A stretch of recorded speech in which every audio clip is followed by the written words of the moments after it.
I told you that the future of our nation depends on the strength of its young men. Not just their moral strength, but their physical, mental, and spiritual toughness. For decades, masculinity has been under attack, dismissed as toxic, treated as disposable, or outright vilified. And yet, when danger looms, when families need protecting, when civilizations need building, it's strong men who answer the call. Some might argue that traditional masculinity is outdated, a relic of a bygone era that needs to be reformed, tamed, softened, made more acceptable to modern sensibilities. But reality tells a different story. Our bodies are weaker. Our testosterone levels are plummeting. Young men are more depressed and directionless than ever before. And yet, despite this, something is stirring. Young men are waiting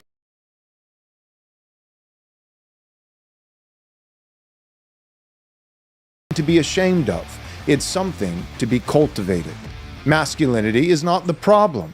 Weak men are the problem. And the way forward is not in suppressing the strength of young men, but in directing it toward what God designed them for: leadership, protection, provision, and dominion.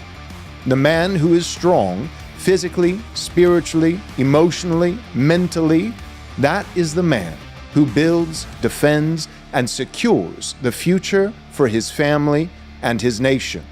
This episode is brought to you by our premier sponsors, Armored Republic and Reese Fund, as well as our Patreon members and our faithful donors. You can join our Patreon by going to patreon.com/Right Response Ministries, or you can donate by going to rightresponseministries.com/donate.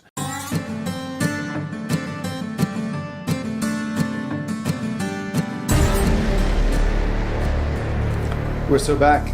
Welcome, GA. Good afternoon. GA. Incredible things are happening. Incredible things are happening.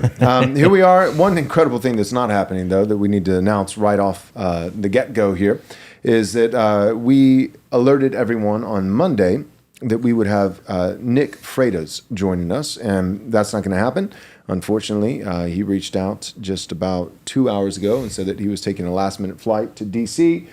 for some things going down, and so he's not going to be able to be on the show, but he said he would love to reschedule, so we'll announce that whenever we get it squared away. But we're going forward with today's topic. Michael is the one who outlined it for us, and so we have everything squared away to discuss the topic with or without Nick. So we're going to do it without him, and hopefully we'll be able to have him again in the future. Real quick, while we have everyone's attention, just want to remind you that our conference is right around the corner. We're about 5 weeks away. Go to rightresponseconference.com, rightresponseconference.com. We're really excited. You can register now. We do have a promo code that you can use, KING, King, all caps, and get 25% off at the conference. We've got Steve Dace, we've got Calvin Robinson, Orrin McIntyre, Stephen Wolf, Andrew Iskers, CJ Engel, Eric Kahn, John Harris, Dan Burkholder, Ben Garrett, David Reese, A.D. Robles, Dusty Devers. I think that might be it. I think so. I don't know. A lot of guys. It's all the boys. So come and meet us. Basically, it's just going to be a 3-day party. We're just getting to spend time together, a lot of relationship building, cohort building, conferences. The content I think will be great. Obviously, I'm biased, but I picked these guys for a reason, and there's subject matter that we've lined out. I think it'll be really good.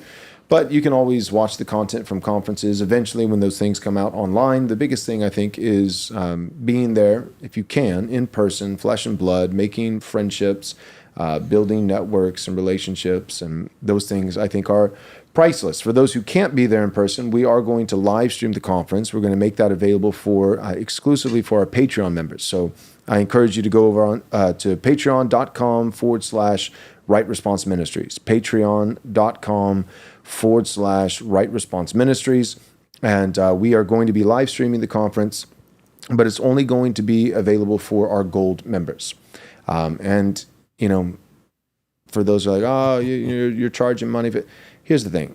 You can subscribe and you can cancel. You actually can do that. Now, I know I'm a human being like all the rest of you. I probably have 17 subscriptions that I forgot about that I'm paying for, but you can actually set a reminder and you can actually cancel it. So if you want to subscribe and cancel it right after, the conference is done, no harm, no foul, that's perfectly fine. If you want to support our ministry for $10 a month with a gold tier Patreon, then we appreciate it. And I think you'll be blessed by it. I think it'll be a fair trade. Okay. So all that being said, we're going to talk about manhood, and Michael's going to lead us off. Okay, great. Well, excited for this conversation, gentlemen, and it's a theme that we've hit a couple times already, and always a lot of good engagement with it, and it's a theme that we need to continue to hit going forward. This idea of manhood, specifically looking at physical fitness, I think is how we'll gear it, although physical fitness is part of overall discipline, right? And what we want is men who are disciplined in all the areas that God has called them to exert dominion. So they need to be physically disciplined, they need to be mentally disciplined, they need to be spiritually disciplined, they need to be emotionally disciplined. Right. So it all works together, and we never want to treat a conversation like this as presenting the idea that the only thing that matters is your physical health. We are unified beings. We're body and soul. We're body and spirit. And so... and just even body and spirit, I've thought about it in the past. It's this spirit just kind of inside the shell of a body. Correct. No, they're intimately Yes. integrated organically. Yes, so you that's could right. never separate the two of them outside of death and the Lord taking the spirit to him in the interim before he brings the spirit and reunites with the body back again in the resurrection. It's one of the reasons why death is so unnatural, right? Mm-hmm. When you think about the curse of death, the curse of sin is death, but the curse where God cursed Adam and Eve to eventually die, yes, they died spiritually on that day, but death is a curse and totally unnatural because it separates the body from the spirit, like you said, Wes, which is, we don't even understand how that could be possible if you understand that the human is an ensouled body. Right. To separate those two requires an act of God, which is another reason why God is sovereign even over death, which is a punishment and a condemnation and a curse. And yet even there, it's not just, an egg breaking open and the yolk and the white leaking out. It is a miraculous death. Even is something of a miraculous thing. If a miracle is a breaking of the regular laws, right, to separate the soul from the body, even there is a supernatural deed that God does in the interim while we wait for the resurrection of the body. Right. In terms of personhood, you are not someone who has a body. Right. You are your body. Like when we go to a funeral and there's an open casket and a loved one passes away, we're able to look at our children, and say, that's grandma. Right. That is, it's not just, that's, that's not grandma. That's just her empty. No, that's her. That's her. And you don't just have a body. You are a body. Now, you're not less than a body. That's what we're arguing. But you are more than a body. So not less. You are a body. But you're also a soul. Yeah. Both of those things are true. And we know that from Scripture that to be absent in the body is to be present with the Lord. So we know that there will be an existence for all those who have fallen asleep in the Lord before his final physical return. We believe that Jesus is coming back physically, that there will be a final culmination and end to all things, and that things won't just spiral, forever and ever and ever and onward. We're partial preterists and not full preterists, and so we do believe that there'll be a final end to human history, that Christ will return, and there'll be an interim period for all those who have fallen asleep in Christ. He hasn't returned yet, and so the resurrection of their physical body has not yet happened. Their body is still here on earth. It's either buried under the ground, being eaten by worms, or it was lost at sea and eaten by fish, or whatever. But that body, and we recognize it's a miracle, but we're talking about the Lord Jesus, and I think he can pull it off. But that body, wherever it is, when he returns, all those particles, all those atoms, and it'll all come back. And your body that you're living in right now, which is you, it's not just something you possess, but it's who you are, a significant piece of who you are. You will have that body, a physical bodily existence with the Lord Jesus Christ upon his return, resurrected, glorified forever. Yep. And so to think that the body doesn't matter is to miss a significant piece of eternity. Right. We're not going to just be spirits floating around on clouds. Right. The most that you could even begin to argue that is, again, during an interim period from the point of death for those who are in Christ and the point of Christ's final physical return. Right. That, to be absent of the body is to be present with the Lord. So we would reject soul sleep is what some have termed, coined the term. So we don't think that you'll just be unconscious for the next 50, 500, 5,000, whatever it is, however much longer the Lord tarries. No, we think that you will be in spirit immediately upon death, present with the Lord, with the conscience, reality with the Lord in heaven. And the body's not yet resurrected, so at most, my point is that at most, you could have a bodiless existence temporarily as we're awaiting the final physical resurrection. But even that, there are arguments to be made of an interim, not this body, waiting on that, and that would be kind of a final and most glorious eschaton that we're waiting for, but there could be some kind of temporary physical element of our existence with the Lord, and of course, there could not be. And I lean towards not, because that seems to be the more orthodox position. Right. But the point is that the physical body, our physical existence, is not just a vapor. It's not just a moment. It's an eternal reality, and it's integral to what it means to be human. Like we will. So let's say that there is no intermediate physical state from dying and waiting for Christ in his final return to resurrect our physical body and rejoin our spirit with that body. Let's say there's no interim physical existence, and so we are just our soul present with the Lord, bodiless. Well, it's not going to be miserable because we'll be with the Lord. And Paul himself, he says, for me to die, I'm even now ready to be poured out like a drink offering. He knows that his death is right around the corner. And he recognizes and says that would be far better. So even that temporary bodiless existence is still an improvement from our life here on earth as fallen creatures with the presence of sin and all these different things.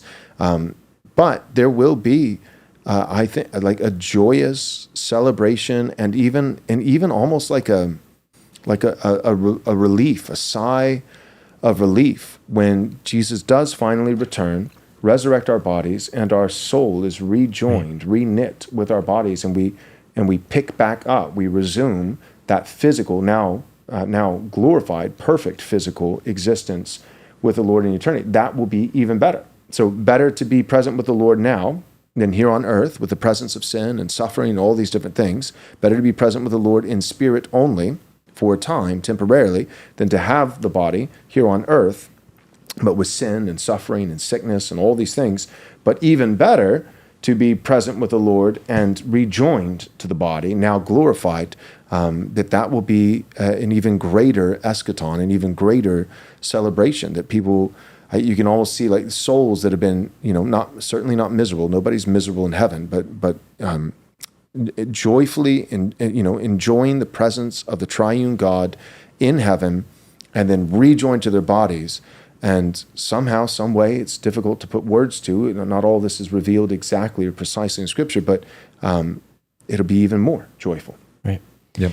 In the same way that we can say that 1,000, 10,000 years into the eternal state, we will be more joyful, more content than we were when we began. That is not to diminish the amount of joy and contentment and bliss that we had at the beginning. And that's the same thing that you're saying there, Joel, where to become more real is the way C.S. Lewis puts it in The Great Divorce. To be always becoming more and more real doesn't mean, it's a paradoxical thing, that you were not real in the beginning or not joyful in the beginning, but it just becomes more and more and increasingly for all of eternity. Yeah, that's right. So, Wes, I was pretty happy with 3 kids. Yep. And then I was really happy with 4. Yep. and even happier now with 5. Yep. Right. So it's not like I'm miserable now, but if the Lord is so kind and gives me a 6, I'll probably have some moments where I'm like, I can't even, like it just felt like, what were we even doing when we had, 5 kids? You know? Right. We had too. Yeah. Megan and I, we look, we'll look at each other all the time, and we're like, it's kind of we go back and forth between 2 thoughts. One is we regularly will ask the question. We'll be looking at our 5 kids, and they're all talking to us, about their day, and excited, and jumping around and playing. And we'll look at each other sometimes, and we'll be like, when did this happen? Yep. Where did these people come from? Right. How does this happen? It keeps happening. We're not sure. We haven't figured it out yet. We don't know where children come from. We keep trying to find the storks. So sometimes it's like, how did this happen? And not like a bad thing, but it was just like, it was so quick. I remember when it was just me and you. And I felt like yesterday. So sometimes it's like, how did this happen? But then there's regularly also moments where, the kids will do a date night or something, and the kids are with grandma and grandpa, and we're like, this is like, I'm enjoying it. I enjoy taking my wife out on a date, but it's like, this is weird. I miss our kids. Right. Like it just You feels, leave the kids to talk about the kids. That's right. exactly. That's right. It just feels, it feels empty. So yeah. Yep. Well, the reality is what we're driving at with all of these comments is God created us to be ensouled bodies, right? And so we are to take seriously the idea of our fitness and our spiritual discipline and our physical discipline. And the reality is modern life, and I think this is how I want to talk about it. It's easy to be extremely critical, but there are just realities of modern life, and every generation and every time and every place has things that they need to think through uniquely. That's why God calls us to be wise. And one of the realities of modern life is that it tends to create environments, especially in well-developed countries, it tends to create environments and systems that lend to physical laziness and weakness. We have a lot of modern conveniences. We're not chopping wood. If you have a fireplace, probably all you do is you turn it on. It's a gas fireplace, right? You're not having to chop wood for 4 months of the year to make sure you have enough wood to get through the winter. Modern life, it's just one of the realities, tends to lead towards weakness and a kind of laziness that previous generations did not experience, simply because their survival was attached to their physical activity. Right. And so that's just something that we have to say, okay, well, we can criticize all we want, but we just have to say that is a reality of the modern times. And it's something that we have to think about. Just real quick, somebody said, Philip in the chat said, no lie, I kid you not. I had a good friend quote Paul one time saying, I count my weakness as strength, as the reason why he doesn't go to the gym and why he thinks that others shouldn't either. Skull face. That is the correct reaction, Philip. Well done. Your friend is a midwit, and we can pray for him and encourage him in loving ways, and also in some mocking ways, and say, hey, that's a bad take. Yep. Let's not do that. Go ahead. So it's interesting now, in high-income countries, 26% of men and 35% of women are not getting the recommended amount of physical activity. But when Say you those numbers one more time. 26, so this is something that I added, so I don't have a graph for it, I'm sorry. But in high-income countries, 26% of men and 35% of women are not getting enough physical activity. But when you compare that to low-income countries, only 12% of men and 24% of women are not getting enough physical activity. Okay. The point being, modern society, that's just what I said, lends towards apathy, weakness, sitting around, sedentary lifestyles, all of that. Yep. Okay? Which is a trend too, like in children, for example. Like individuals that are more wealthy and of higher socioeconomic status typically have less children, and those that are of lower socioeconomic status, generally not, of course, every single instance, typically have more. And in a life that is high status, it typically has all the conveniences afforded to it. It's tough for people to voluntarily take on suffering, to take Hard the things. walk, and then to say, we're going to go for 4, 5, 6 children. This is a pattern that you've always had to deal with because you create a system of prosperity. There's a lot to go around. There's a lot of convenience. But then that begets the softness and the weakness that leads to the difficulty and the lower status and ultimately takes you down a peg. Yep. It's like a cycle that keeps going on. Yep. So in comparison to other developed countries, America tends to have much less activity. Part of it is the size of our country, and most people live quite far from where they work or where they buy their groceries or where they do their activities, and so they drive. European countries, since they're so much smaller, people tend to walk or they'll take a bus. And so there's just a lot more activity built into society in other first world countries than in the US. I mean, here in Texas, we talk about driving 40 minutes somewhere and it's like, yeah, it's not too bad. Not too bad. It's not far. Yep. That's what we do in Texas. We drive. But like when I lived in Taiwan, driving 40 minutes was like a whole nother city. Right. Like it was like, nobody would do that. Like if you didn't have to. So in 1950, 30% of Americans worked physically demanding jobs. So this is just the last 70 years. By 2000, that number had dropped to 23%. And then low activity jobs in that time period increased from 23% of the work to 41% of the work available. So we've just seen with machines and modern life, less physically demanding jobs and less people doing physically demanding jobs. Right. Nate, let's go to quote number 1. This is from Men's Health, and they're talking about modern life. And they say, modern life is less physically demanding for many. This starts in school, where daily PE is no longer the norm, and continues in the workplace. And then there's what I quoted. By 2000, that proportion had dropped to 23%, according to research from the St. Louis University School of Public Health. So there we go. The modern life just lends itself to being less active and less productive. And we can talk about how we should all go back to the good old days, but the reality is most people are not going to be chopping their wood. Right? It's just not going to happen. And so we have to come up with Christian solutions to these problems. American strength training is at an all-time low. Only about 30% of adults meet the recommended guidelines for resistance training.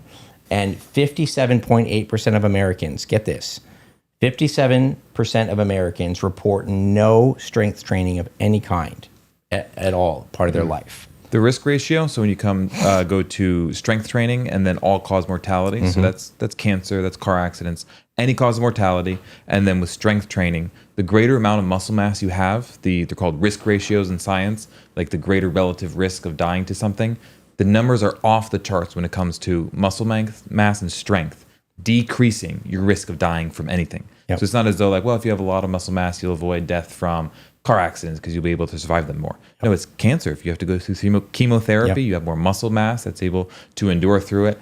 Every single possible means by which you could die is aided and staved off at some level, the more within reason muscle mass that you have, which is built by typically strength training or a very active lifestyle. Right. Yep. Okay, so just a couple more things here to round out this section of what the situation is in modern life, particularly in America. Okay, so Nate, let's take a look at graph number 1 here. So this is average self-reported weight among U.S. adults from 1990 to 2023. And so what's on the screen here is a graph, and it shows by year what people reported their weight being. And so the green one and the blue one are really the ones that are interesting there. People are actually reporting that they're much skinnier than they used to and much fatter than they used to. But the green one is really interesting to me because this is the number of adults who report their weight being over 200 pounds. And originally it's 1980, 1990, that was pretty low. And now by 2023, that line is just going up and up and up. Like it looks like a stock line of a booming stock a little bit. Here's the irony though. Okay. So as more and more people are actually overweight, over 200 pounds, and again, like whatever, you could be very tall, fine. For the average person. Yeah. But as that actual number has gone up, the irony is that, where's my quote here? Shoot, I lost the quote. But the irony that the article reports is that people's perception of themselves as fat or thin has almost gone the exact inverse. Really? And so as people are objectively more overweight, their reported identity of, are you obese? Are you fat? Would you consider yourself fat? Would you consider yourself skinny? Has almost gone the exact opposite direction in the last decade or so. That's exactly like IQ. That's I mean, the studies show that, like, basically, like, if you have a lower IQ, you tend to think, I have a really high IQ. Literally, the Dunning-Kruger effect has been studied of the lower bands of dumber people, and they perceive themselves, right? People that aren't as good at driving. Yeah, I'm a pretty good driver. Yep. I'm better than average. Well, if 70% of people are saying they're better than average, That's right. it's not quite possible. Same thing with IQ. Math doesn't math. And with weight. Yep. Let me say this too on body fat percentage. So objectively, body fat percentage is just a measure of the percent of your weight that could be attributed to your visceral fat. That is a huge marker again for health. So 20% is where you start getting into where it affects hormones like testosterone and things like that. Yep. This is where for some guys you'll kind of look skinny fat. So you maybe would only be 6 foot, you'd be 210 pounds, but ultimately like there's no definition to your muscle and everything like that. So especially if you're above 20%, we can get into some specifics later on. You're gonna want to be active, and you're gonna want to do things that are going to decrease that body fat. That's part of diet. That's part of exercise. It's also just moving generally more. 17, 16, 15, those are good ranges for males to be in. Once you get lower than that, that's only if you're maybe a bodybuilder, you're doing some type of competition. You can also go too extreme on the other end. Right. Being 7, 8% body fat, your diet would be so extreme to maintain that. It would not be conducive to life. It's also not as good for you. But generally speaking, as a man, just look up, what does 20% body fat look like? What does 25% body fat look like? And if you're identifying with some of those higher metrics for your health, you need to bring it down for your testosterone, for your sleep, for your energy, for your focus. Your body fat is killer. The more you're holding on, the more weight that's giving on your bones, on your structure, on your nervous system, all of that. Yeah, and so I'm working downwards right now, and to be honest, my wife's like telling me these kind of stats that Wes is saying. It's like, it's bad on your bones, it's bad on your joints, it's bad. Okay, great. And then she says, fat is where estrogen is stored. Mm-hmm. Oh boy! 5-alarm fire. Right, yeah. That'll get you. Yeah. What Wes says is 100% right. Yep. Yeah, and then literally just go Google and you will see like different comparisons, 15%, 16%, 17%, because it costs a decent amount of money to actually get scanned, or should you probably do that. But generally speaking, if you can look yourself in the mirror or ask your spouse, honey, be honest. And again, you're at some of those higher levels, that's the sign to go, this needs to come down. And then if you really care that much for baseline, you can go to your YMCA or something and get an actual DEXA scan or something like that. Yeah, good. One last graph that I wanted to show, just kind of showing what is the trends in America. So Nate, this is that second graph that I texted in. This is participation rate in fitness sports. Now, again, this is not necessarily all comprehensive picture of fitness, but fitness sports, people who do jogging or running or working out or biking or playing tennis or things like that. And so this is by generation. So the boomers, about 64% of them report some sort of fitness sport. It's almost exactly the same with Gen X. And still millennials are the highest. About 70% of them report some sort of fitness sport. And then Gen Z is moving upwards. Gen Z is... Well, they're the lowest, but there's a caveat there in that I think that they're the ones that are increasing the quickest. Gen Z and Gen X are quickly going to be overtaking the other groups in their fitness care and value of being fit and healthy with their bodies. So that's kind of the picture of where we are now in the U.S. in modern life. And when we come back from our commercial break, we're going to talk about, are there some signs of change? And are there any positive steps that are being taken? And then we'll hit section 3 where we'll talk about where we go from here and take questions. I'll just add to that. So big picture for this segment, you get kind of, it's a pick 3, you pick 2 of them. So good eating, sedentary job, sedentary lifestyle, and physical fitness, like actually going to the gym. You can cheat on, you need to have at least 2, as in you need to have some type of active lifestyle and eat well. And say you do those things, you don't actually have to go to the gym. Right. Same thing if you go to the gym and you eat well. Well, you could actually have a sedentary job, you work from home or whatever, but it's when you start to stack up all 3. I work a sedentary job and I don't eat well. I work a sedentary job and I don't go to the gym. Just eating well enough, if you're just not even burning that many calories, it's just, even if you're eating well, at the same time, it's just, I don't burn enough calories that's actually not going to start accumulating to fat. So out of the three, working out and going to the gym, being active daily as part of your job, being on your feet, and eating well, you got to have at least two, broadly speaking. And again, those are not clear, exact categories. Sometimes you may move for your work more than other, but don't start getting into, well, I've only got one of these, or I have zero. I'm sedentary, I don't go to the gym, and I don't even eat well. That just mathematically, recipe for disaster. Yep. All right. Let's hit our first commercial break. Our sponsor, Private Family Banking, wants to help you with one money move that'll implicate itself in multi-generational wealth building starting the first day. They help you to avoid taxation and to draw compound interest to your money. Now, if you're a high net worth individual, someone who has maybe even $10 million in net worth, then they can help you even more. W-2 workers, contract workers, business owners, it's all about cash flow and making tax-deferred gains on all your money for the rest of your life. Don't avoid this. It's a big move, but it's a great time to make it. Click the link below and you can get on Chuck DeLauderante's calendar and he'll go over your background and what you want to accomplish. And he's going to help model a program that exactly fits your needs. So go ahead and send an email to chuck@privatefamilybanking.com. Again, that's chuck@privatefamilybanking.com, or you can click the link below. Make a free discovery call now. America is a country that was founded for the purpose of allowing Christians to do their duty before God and not to have their consciences ruled by the doctrines and commandments of men. Reese Fund exists in order to see the 10 Commandments properly applied, not just as a plaque on the wall, but to actually be used in business as though they're commandments from God that we're supposed to obey. Our goal is to find businesses and to buy them and to build them up. We want to find manufacturing businesses and use them to make sure that we can maintain our capacity to do things here. Reese Fund, Christian capital, boldly deployed. All right, welcome back. We want to dive into not just doom and gloom. We try and white pill at every possible chance here on this show, and especially sometimes on Wednesdays. I was going to say sometimes we're white pilling when maybe we should not be. That's okay. That's okay. If you work with Joel at all, life is one white pill after another for Joel. True. So that's true.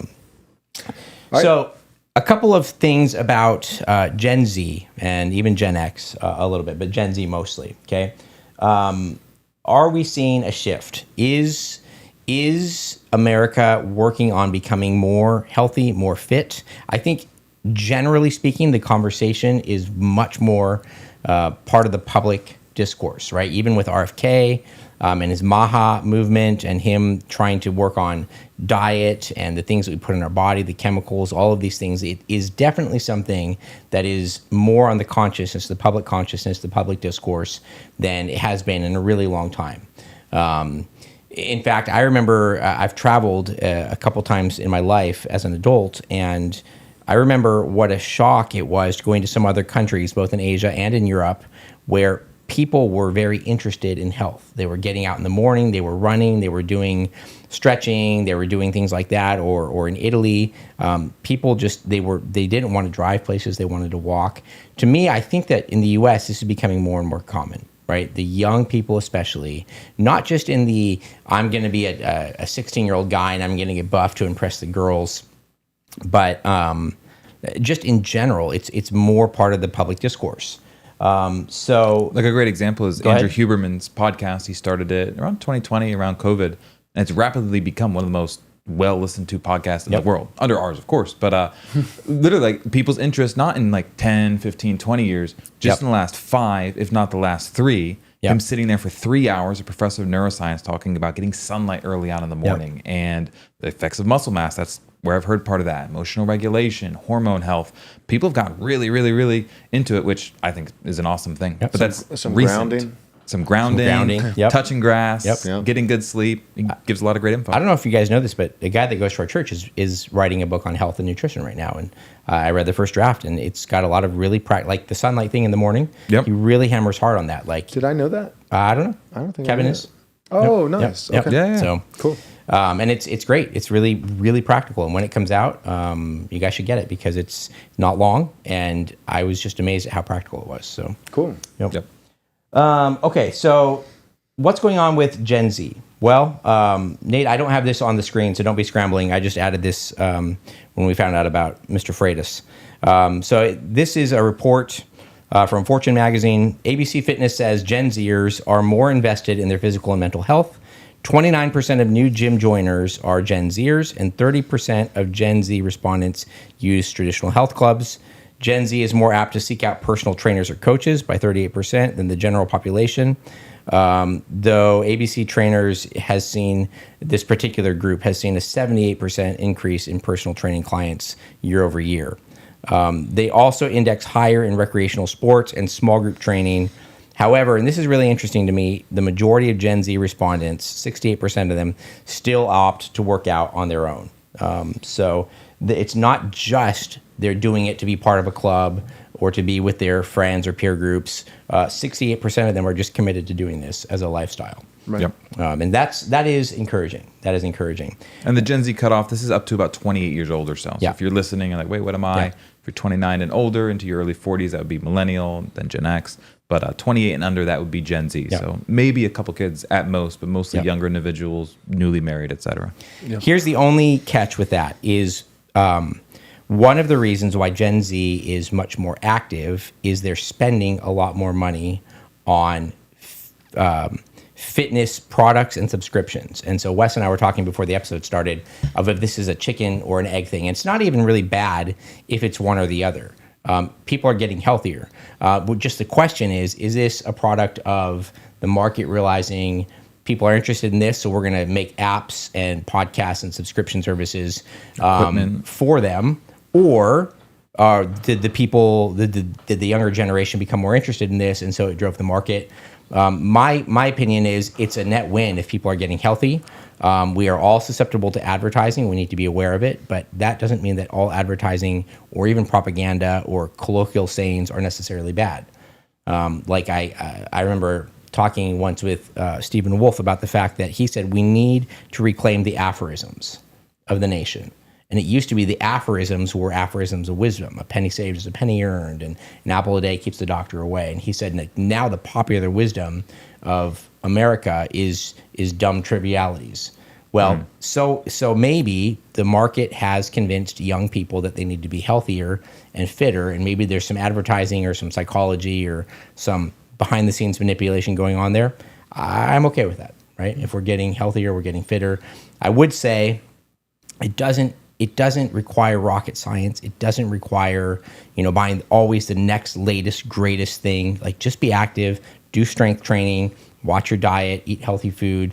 There is a sense where people can go too far. They can spend a lot more money than they need to on it. But even if they are, like if they have the disposable income and they're spending it on that, honestly, not the end of the world. Right. Yep. So, We've talked about the studies before too, though. So they've taken control groups of different individuals across the political spectrum, very conservative, somewhat conservative, very progressive, somewhat progressive, and an administration of testosterone in men introduced what the study author said was a red shift, that their policies became less progressive and leaned more, obviously not from socialist all the way to the far right, but inducing testosterone, raising a man's testosterone, literally affects his ability to go against the status quo, to question the zeitgeist of the moment. It makes him more conservative. So if on average, take body fat, for instance. Like being strong makes him more conservative. Being strong, being healthy, being a man. On average, you take a man here and he gets healthier, stronger. On average, not every single case. Like, well, I have, a family member who's a bodybuilder and he's a lib.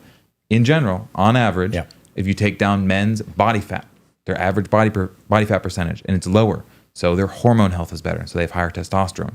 You introduce to them strength training, and on average, more than strength training. You will see population and voting block shifts. Like we know this. And so we know if on average a group of people, they get healthier over a couple of years. COVID locks them indoors. They get fat, sick, and unhealthy. They hate how they feel. They hate the prediabetes. And they say, that's it. I don't even care if I'm alone. I'm going to the gym.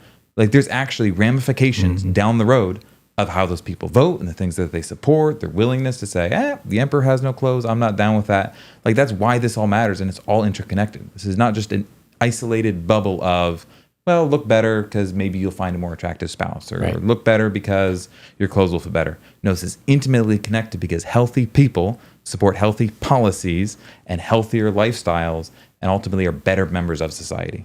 I think that's a really good point that you bring up, Wes, because I try and give the benefit of the doubt. I'm the one that's the closest to the boomers, right? So I try and give the benefit of the doubt whenever Not I that can. close. Not that much closer. But I think about like when my father grew up, when he was a young man, he didn't need a lot of training in masculinity. He didn't need a lot of training in what it means to be physically fit. He was very active just because that was life back then, and men back then acted like men. And so I think for a lot of boomers, when they think about working out or going to a gym, the only reason they can ascribe that someone would do that is out of vanity or to get the girl or that sort of thing. And what we're saying is, no. Like, this is actually part of being a robust person, being not just a slob and a cog in the wheel, but being as the Puritans would have put it, like living in the freedom that the gospel brings us as Christian men. Like, Christian men are called to be free. And part of that, what we're saying is that means we have to take steps that previous generations didn't have to take. We have to do things like work out and make that part of our routine, or go to the gym, or do some sort of thing, which in the past they would have said like, well, you can be healthy just with life, right? And maybe that was true. But the point is that's not the case. And to Wes's point, I don't know. It would be interesting to do an episode some week on this idea, Wes, of how much of the social programming that's gone on in America has been designed to make Americans fat and lazy. I don't know if you've done any research on that. If you have, you can talk about it. If not, we'll save it. But it certainly seems like, whether it was by design or not, the powers that be have the citizens of the U.S. in a place where they are so apathetic and fat and out of shape that they can't imagine what life ought to be like if they were doing hard things and challenging themselves and active and full of the amount of testosterone that they should have. Even for women, they should have a little bit, or full of the estrogen that women should have, not doing all the manly things. It seems like what has happened, whether by design or just by happenstance and God's providence, is we have become a people who are so lazy and so fat that we can't even imagine desiring strong nations, strong culture, godly practices and habits throughout our body politic. So I have an example of this that we're going to look at here in a minute, but any comments on that before we go to the example? Just for men, we're talking about men this episode. It comes back to testosterone. Like, that's risk. So like a man could imagine a world where he says, I don't want this in my town. Like, I don't want this casino coming in. I don't want this bar. I don't want this, that, or the other. I'm going to buck the status quo. Those are risks. And risk is a function at some level, not literally the only measure of it, but it's a measure of testosterone. Men with higher testosterone are then men that are more willing to take risks. So you take a man that's placated, that isn't healthy, and that is a man who won't risk thinking, I should go against the status quo, or I think that's stupid and I should call it out. Like, at a biological, chemical level, he's less disposed. And again, courage is also a spiritual component, but it's helped by, Richard the Lionheart, he of course had a spirit and vigor and vitality, and he was trained in war, Right. and he had confidence and courage to do it. And so you take that physical component out, and you castrate men and you just sedate them, and of course they're not even going to imagine and think to the dreams and the risks that they could take, including like disagreeing with the government, Right. Like pushing back against elites and all those, and it's just like to pass laws where everybody gets high, and everybody is just has a they're apathetic, they're not working out, they're not active, they're smoking marijuana, they're watching Netflix. The water, even our drinking water is giving us more estrogen and all these different things, and then you can just kind of like force down policy, more and more progressive policy, and no one's going to push back.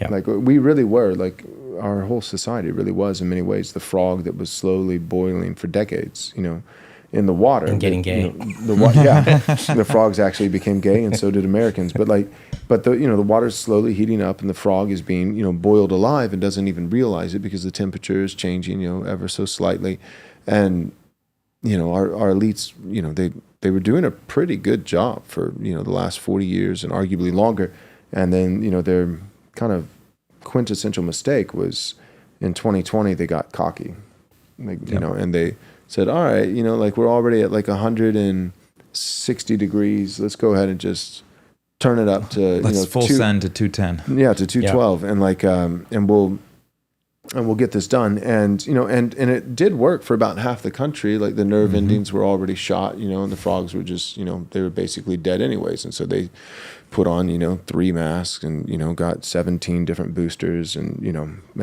they did the gay thing, but about half of the country, to varying degrees, not all with the same measure of courage, but to some degree or another, about half the country said, "Wait a second, this is insane."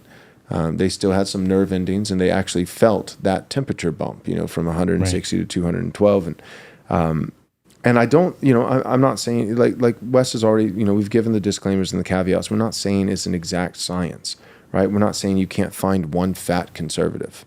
And we're not saying that you can find many, unfortunately. Unfortunately, yeah. But not unfortunate that they're conservative, but unfortunate that they're fat, because we'd like them to be conservative and healthy, and live long. Because we'd like them to live. Yeah, exactly. We love them. But on the flip side, you can find plenty of people who are progressive and they're in shape. Maybe not plenty, but some. Yeah, especially farther along on that. Well, especially also I think for women. Women and gay men tend to want to have that perception of being, fit and work out. But what I was going to say for liberal women, it's almost like I don't know. It feels like there's some kind of, there should be a chart that shows like with the with every pound added, another quarter inch of the hair is cut back. It's the fatter a woman gets, the shorter her hair gets, and then it also begins to turn like a bright, orange or magenta or a green or a purple, which I appreciate. That's even God in his kindness and mercy in nature, like poison dart frogs, they're really colorful. And so that they're dangerous. Well, liberals, likewise, they put, poison dart frog, color in their hair so that, I'm toxic, I'm dangerous, stay away, don't touch me because you'll die. I appreciate that. And overweight women do vote Democrat more often. So again, there are women that maybe they're struggling with weight, but they're conservative, and God bless. But on average, women that are overweight vote for Democrat so that's what policies I'm saying. and candidates more. Yeah, there are exceptions, but on average, people who are healthy, healthy bodies tend to come in a pair with a healthy mind. And that's the whole point that we're saying. And the only reason we talk about these things, just for the record, because people are like, haven't you done a number of episodes on a similar topic? And the answer is yes. And Lord willing, we'll continue to do so and continue to provide more and more information and get better and better and more compelling as we do it.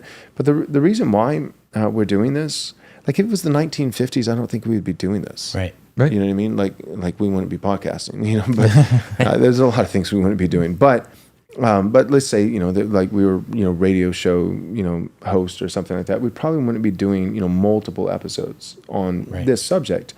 The reason why we do it is because, not necessarily among conservatives, but within the church, and especially for evangelicals, it's an epidemic of a overly spiritualized, pietistic, even smug kind of talking down to attitude towards physical fitness. You talk about you say, hey, on average, just in a general sense, I think men should be strong. And immediately you'll get backlash from boomer pastors, who are 100 pounds overweight saying, well, a strong man, what masculinity and then what true biblical masculinity is. And then immediately you can bet the house that what's about to come out of his mouth when he says true biblical masculinity is a definition that your Christian grandmother should embody. It's a generic, ambiguous kind of self-controlled, kind, a patient. true biblical manhood is amen. kindness and love. It's like, yes, but also we're not androgynous creatures. We're not just embodied souls. God created a world with distinctions, and there is a sharp distinction between male and female, and both the man and woman are called to godliness. What we're saying, though, is that godliness looks different. This is why I love the last 2 chapters of Ephesians, the latter half of chapter 5 and then chapter 6 especially. But what Paul, we always say we need to think in categories. Well, here we have in New Testament, apostolic writing, we have the Apostle Paul teaching us in categories. And so he's like, here's a category: male, female, husband, wife. Husband, godliness looks like this. Wife, godliness, well, godliness is a one-size-fits-all. It looks exactly the same. No, that's not what a godly husband, sacrificial love, laying his life down as Christ, willingness to do so as Christ laid his life down for the church. And then, what does godliness look like for the wife? Well, same thing, sacrificial love. And so a godly Christian woman, she goes and fights a war in Ukraine. Submission. It's distinct, right? It's both. In both cases, it's godliness, but godliness is as expressed through men has a different manifestation and different tangible applications and implications than godliness for a woman. And then he talks about children and adults, parents.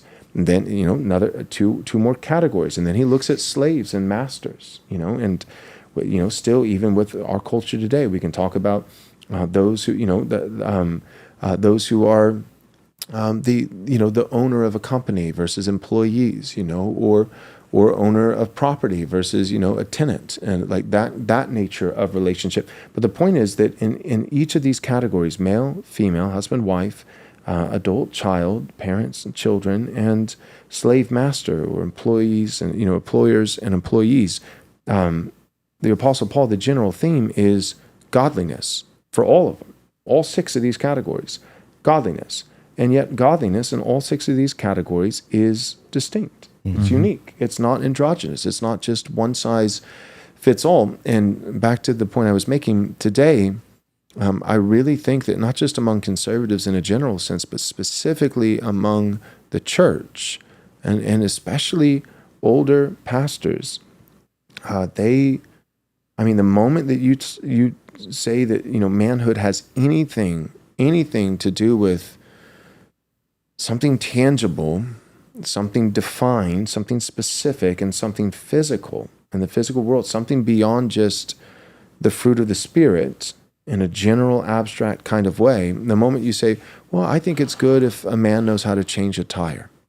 And he's like, well, that's vain. That's shallow. That's like true godly manliness is if you get a flat tire on the side of the highway and cars are speeding by, a true godly Christian man will open up his Bible app on his phone and begin to read scripture to his family. It's like, yeah, but it'd be great if he could also change the tire.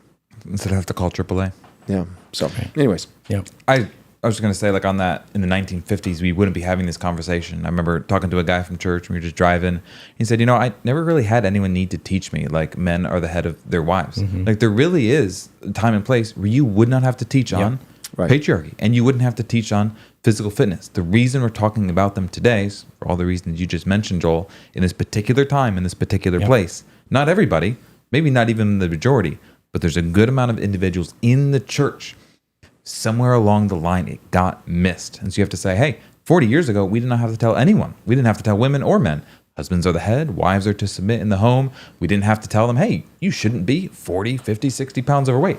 Legitimately did not have to say that. But today, there are those saying, it doesn't matter. It's not a difference. If you go back and you watch the original Willy Wonka and the Chocolate Factory, it kind of startles me a little bit, because I remember, I'd watched that movie as a child, and then a number of years ago, I played the movie for my 2 older kids, and I had not seen the movie. I had not even thought about it for decades, and it shocked me that the kid that they have in the movie, who's the fat kid who can't stop eating candy, looked like normal kids running around now, right? Yeah. Like, I was like, oh my word. And it was kind of that moment I was like, wow, we really do have a problem. Yeah, every now and then you'll see, like on social media or X or something, you'll see a picture of George Costanza, and that's not even that long ago, like 90s, and they'll say this was comically fat in the 90s. Right. Yep. Nate, feel free to go ahead and push enter on that comment. You had a banger. Yeah, I thought it was a great comment, Nate. Nathan's over there. He's tempted to address somebody in the chat, but I give you my full permission. Let the lib know. All right. I'll hit this question just from Lay. She said you should research the public water supply, all of the pharmaceuticals, including birth control pills, abortifacients, hormones, and essentially all drugs are too small to be removed. That's absolutely the case in many ways, as we remember with the golden calf. We talked about that with the hormonal birth control pill. Yeah. Our sin of hormonal birth control, which is a sin, the hormonal birth control pill, it often gets into the water supply through waste and also through being flushed down, and it gets in and it's retaken back up, and it's very toxic, especially to men, but also to women at a hormonal level. And so it's a judgment for our sins that's coming back to us. And the way to get around that, you should be filtering the water that comes in your home if you have any control of it at all, especially with what you drink. We have 3, 4, 5 filters in my house. I don't know. Right. Yeah. That reference briefly that Wes made to the golden calf, for those who aren't familiar, is the story where Moses comes down from the mountain and meeting with God, and he'd been gone for some time, and Israel got restless and gave in to their idolatry and said, all right, well, we need to pivot and go a different direction. We don't know where Moses is. We don't know if he's ever coming back. And so they go and, put pressure on Aaron, and Aaron caves. It's not just, he blames the people, but he willfully chooses to cave, and they create, fashion this golden calf as an idol to worship and say, behold, the God that brought you, the part of the Red Sea and brought you out of Egypt. And so they're worshiping an idol, this golden calf. And as a consequence for their sin, what Moses does is he actually grinds the calf into dust and then puts it into the water and makes the Israelites drink it as their consequence. And so that's not a hyperbolic, like Wes is making, I think, a really insightful connection there and saying... And thousands died. And thousands died, right. And so these days, like because of our sin of the sexual revolution and a hatred of children, the murder of children, and sodomy, and the LGBT mafia, alphabet people, with all those things, and as a society, not everybody's gay, but so much of our society has celebrated these things, and so because of that, the embrace and celebration of abortion and homosexuality and these kinds of things, that God in His sovereignty has allowed the hormonal birth control pill to poison the water, wreak havoc. And so it's like, well, you instead of confronting and rebuking those who are sodomites and sexually perverse in society, you chose to celebrate it, and now your punishment is that because you didn't rebuke the gays, now you're gay. Yep. Wait, what? How are you going to do that? The water. Yeah. The hormones in the water. It's going to poison you, make you more effeminate. And I mean, it's funny, like Alex Jones, he's gotten a couple things wrong, but I think he's gotten a lot more right. And that was one, man, I remember like all the memes of people making fun of him, about the frogs are turning gay, like. He said atrazine, the chemical in the water, was inducing them to change from male to female. Right. Yep, he was right. And it happened. Imagine what that would do in boys and girls about to go through puberty. Right. Ingesting amounts of that and drinking water and everything that they... Terrible for your hormone health. Yeah. And all that's a chemical thing, it's a physical thing, it's a health thing, but it's also, I praise God for RFK Jr., and I think he's going to make some great, reforms. But lest we forget, fundamentally, it is a spiritual thing. Yep. It's not just like, oh, there's this chemical problem and food dyes and all these kinds of things. Yeah, and also we have been rebelling against the Lord for decades and decades and decades. And you could figure out how He's punished us, how He's disciplined us, and then try to mitigate. There's a difference in figuring out the means of God's judgment and then trying to mitigate the means of judgment versus repentance. Right. Figuring out the agency of how God is disciplining us for sin, and then trying to mitigate that agency is not the same as repentance. Right. And yes, I am also talking about trying to cure AIDS. Yep. That's different. I'm not saying you shouldn't try to help people who are hurting, even when there's sin. I think that's what mercy dictates. But also, lest we, strain gnats and swallow camels, let's also, as a nation, repent of sodomy and perversion. Let's do both. So, Yep. okay. All right, we'll go to our second commercial break, and when we come back, we have 2 videos for you. The first one will make you puke and make you angry, and the second one has a little bit of hope. This is your barf bag warning. That's right. All right, the clock is running out. You need to go and register now for our Christ is King How to Defeat Trash World Conference. It's happening the year of our Lord 2025, April 3rd, 4th, and 5th. That's a Thursday, Friday, and Saturday. And by God's grace, we're able to provide for you an all-star lineup. We've got Steve Dace, Calvin Robinson, Orrin McIntyre, Dr. Stephen Wolf, Eric Kahn, David Reese, Andrew Isker, John Harris, A.D. Robles, Dan Burkholder, Dusty Devers, Ben Garrett, C.J. Engel, and yours truly, Pastor Joel Webben. Come on out, join us April 3rd, 4th, and 5th, 2025, Thursday through a Saturday. Go to rightresponseconference.com to register today. Again, that's rightresponseconference.com. Listen, guys, you probably listen to Right Response Ministries because you take the dominion mandate offered to us in Scripture seriously. Well, unsurprisingly, so does Dominion Wealth Strategists. As the only distinctly reformed financial consulting firm, they help Calvinistic, covenantal, and confessional Christians to steward their resources faithfully in a way that actually aligns with God's Word. Dominion Wealth leverages all corners of the financial service industry as independent brokerage agents, matching you with suitable products and services from dozens of top industry providers. Their mission is to equip believers to secure their family's future and build a legacy that glorifies God by building holistic financial strategies that include budgeting, insurance, debt management, retirement planning, estate planning, and more. In order to make wealth Christian again with a portfolio that might even put King Solomon to shame, go and take dominion over your finances today by visiting www.reformed.money and book an introductory overview right now.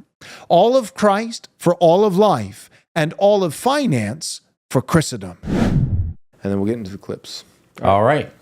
Just before we jump into the clips, Pastor Don Elborn, we got a chuckle out of your comment. The cure for AIDS is to drink filtered water and heterosexual monogamy. Yeah, we all had a good laugh. Yeah, in that sense, we've all been vaccinated against monkeypox too. Yep. Monkeypox vaccine confirmed. There's a vaccine. You have a vaccine against AIDS. Yes, it's called heterosexual marriage. We've all received the vax. We're safe. Yeah. Okay, good. So we're going to go, we've been talking about, is the tide changing? We've talked about some statistics and just the general conversation going on in the nation. It seems that people are more aware of these problems and working to try and alleviate some of them, at least with our physical fitness and our drive and our ability to achieve and create, which really, if you want to talk about a decline in the nation, like we have been the most creative nation ever, and that is what is missing. And as Wes says, it's related to our self-discipline, our testosterone, all of those things. So there's another sign that maybe we are turning a corner a little bit on this, and that is in military advertising and marketing. So the first video that we're going to watch, it's a little bit longer. It's a comparison of an ad from, I think, 2022. Is this the American one versus the Russian one? Yep. Okay. That's a good time. This one is an ad from 2022, I think, from the U.S. Army, and then right on the heels of it, like without it's been merged into the same video, is an advertisement from the Russian Army, a recruitment advertisement trying to get people to join. Then we'll all throw up for a little bit, and then we have a second video that is new from the U.S. Army. Yeah. And that's more of your White Pill Wednesday. Yeah. That's encouraging. All right, let's take it, Nate.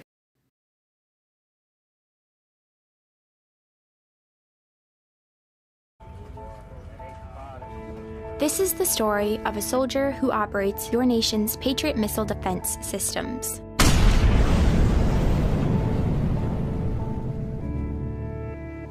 It begins in California, with a little girl raised by two moms.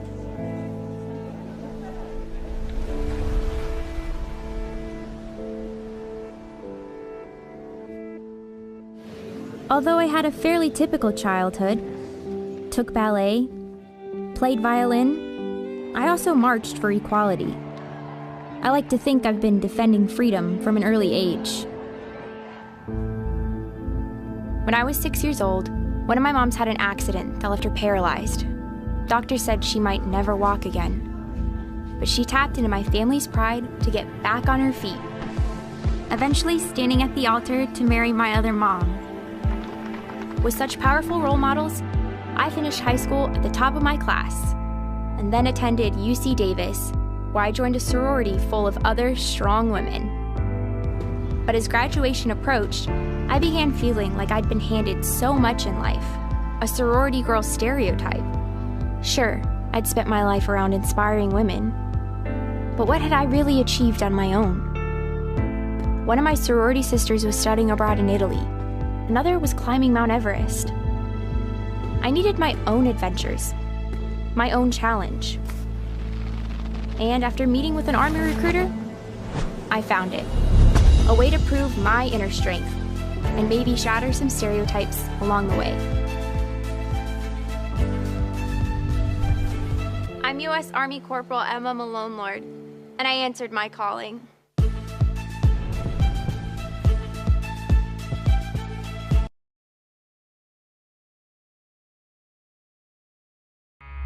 Это первый день твоей новой жизни. This is the first day of your new life.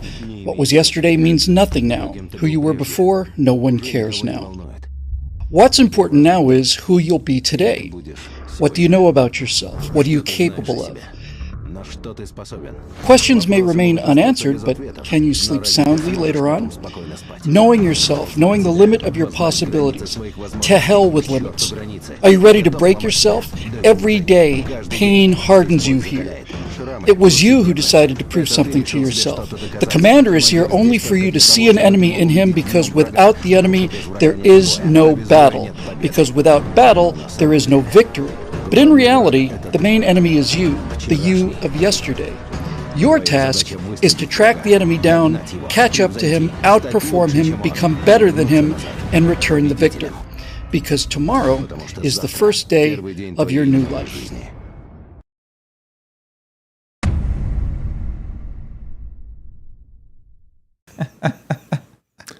Sorry for that last part right there. We did not know that that was in the video. But you get the point. And I will say this, the video from the Russians, I kept thinking the whole time, yeah, that looks like a military recruitment ad for a Christian nation. Yep. And then you see what it looks like from a gay nation like ours, that we hope by God's grace might be Christian again.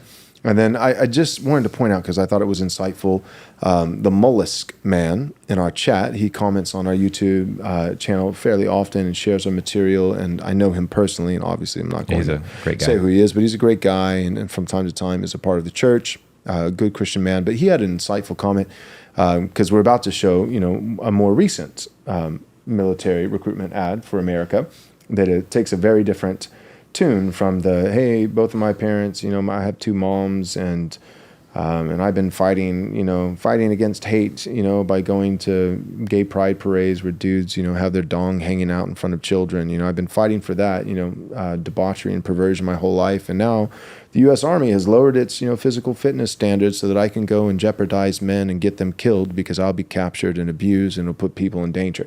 So you have that ad, right? Tell us how you really feel, Joel. That's how I really feel. For gay America. But America is getting a little bit less gay, at least in the military. And Mollusk Man said, the Army ads only show straight white men with guns when Israel is in trouble. I thought that was pretty good. Yeah, it's like when Ukraine's in trouble, let's run the gay girl ads. Now that our greatest ally's in trouble, it's time to get serious and send some healthy men to go die. Okay, hopefully not. Lord, please Please don't let us go into World War III. Amen. Because of Israel. In the name of Jesus, amen. Okay. Wes, you were going to say something about military women?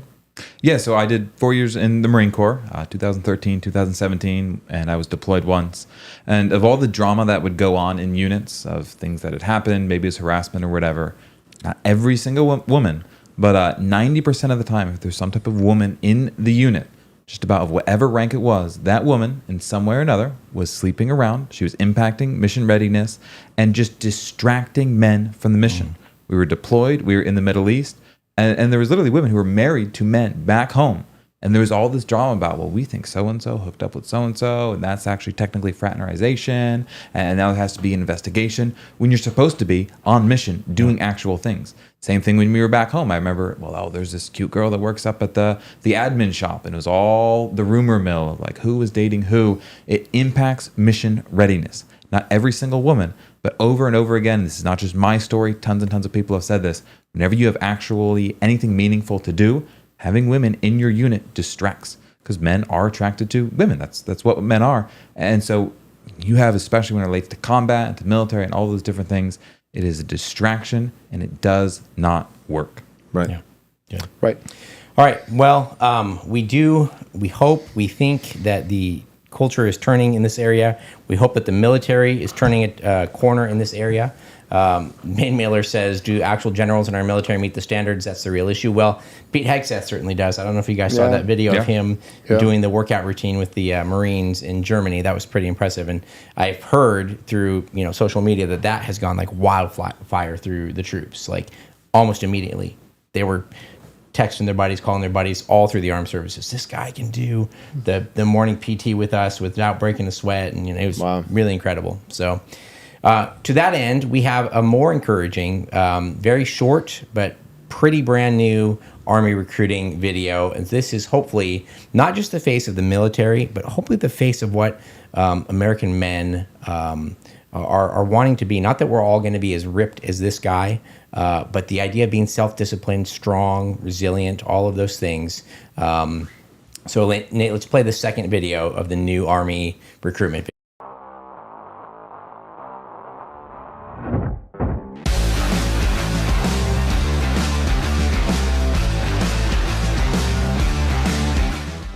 Stronger people are harder to kill. So, not a great actor. That's all right. But he says... we don't need him to be a good actor. We already have those. We've got Zelensky over there. Yep. He's a great actor. He says, stronger people are harder to kill. And I remember Eric Kahn has famously said, I think he's the one that originated it, part of being a man is being hard to kill. Mm-hmm. Right? Masculinity is being hard to kill.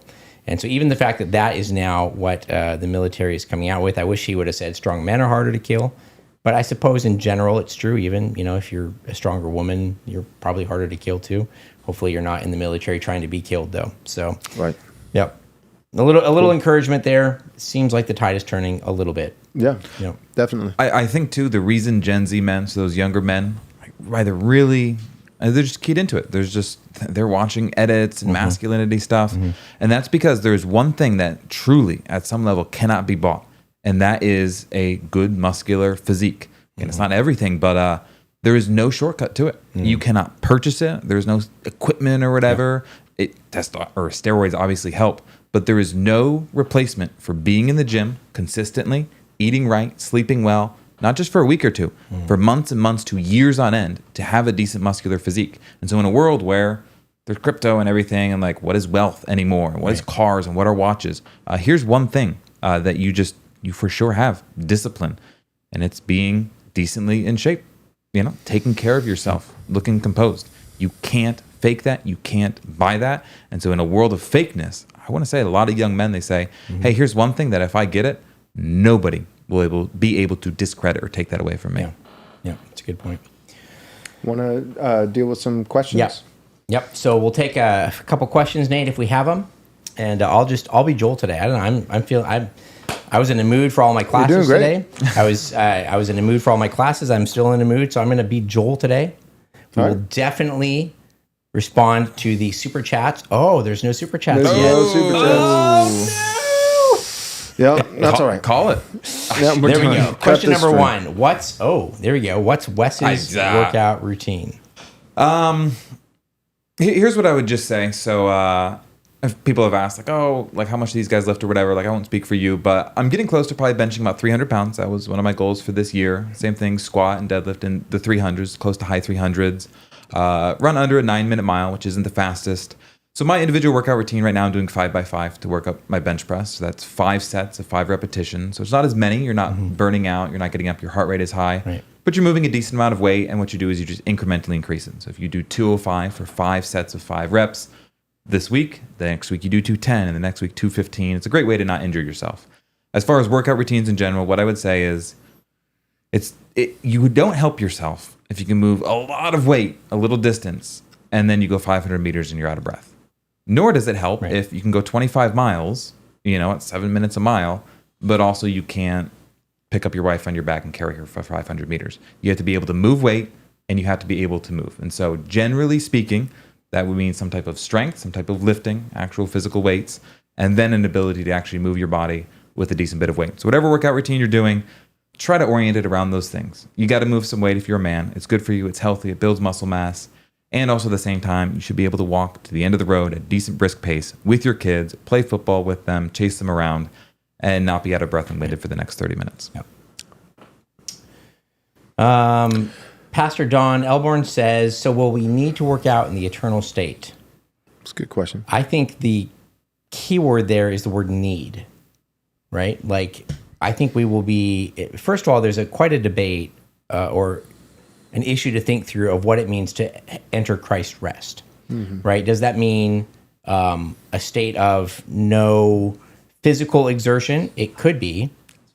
It could be a state of no physical exertion. Or does it mean no futile work like the curse has given to us? And theologians have debated about that question. Wes and I have talked about that quite a bit. If we have physical tasks in heaven similar to what God gave us here on earth, I think there will be a wisdom where we will live a lifestyle that is proper to keep our bodies at optimal condition. I don't know that necessarily we would need to go to the gym any more than, the man who is cutting wood for his family and farming his land would have necessarily had to go to the gym. I think my personal opinion is I think there will be some physical activity and that we will steward our bodies perfectly in heaven because there will be no sin and there will be no cellular degradation. So I think that our lifestyle as we serve Christ in the new heavens and the new earth will be such that our bodies will be optimally healthy.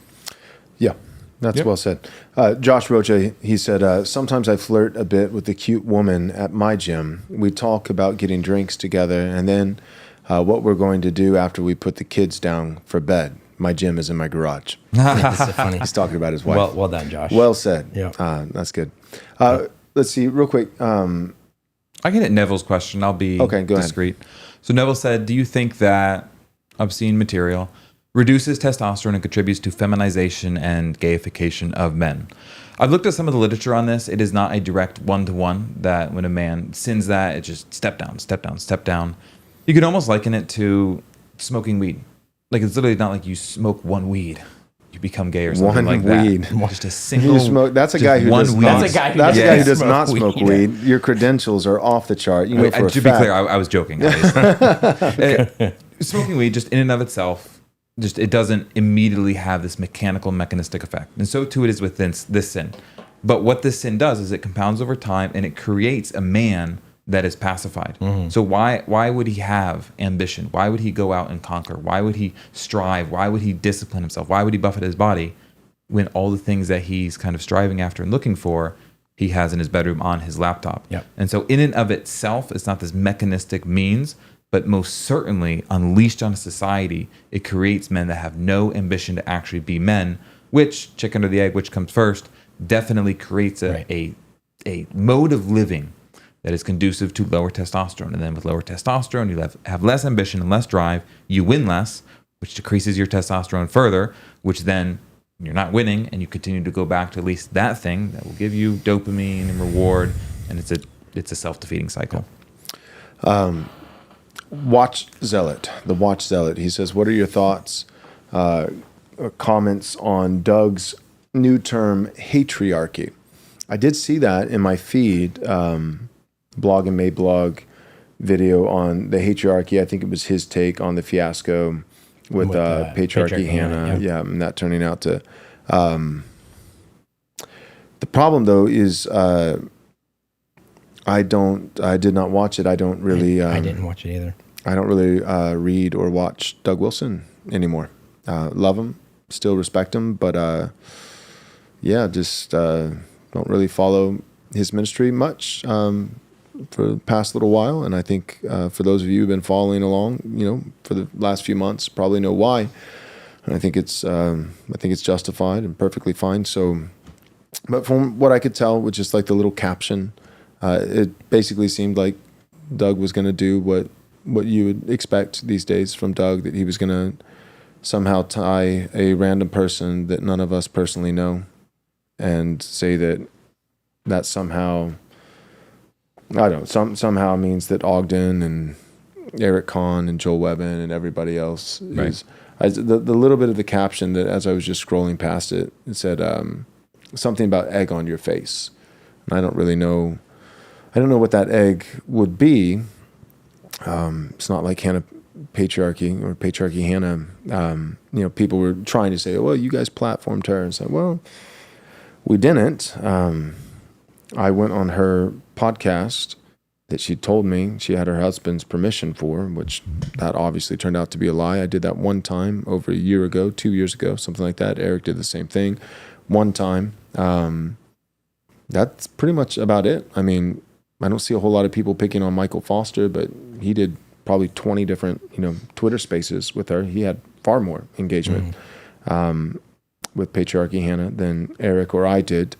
And if just one time going on her audio only podcast to her audience of, maybe 100 women is platforming her, and I have egg on my face, then I guess Doug Wilson has egg on his face, since he helped build the platform of a revoice for Nazis, Joel Webben, by speaking at our conference.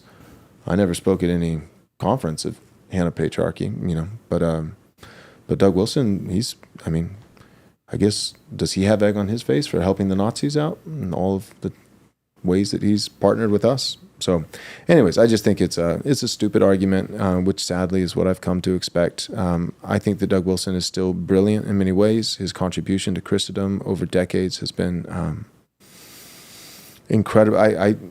I've grown a lot from him. And so I think he's a brother in Christ. I still love him.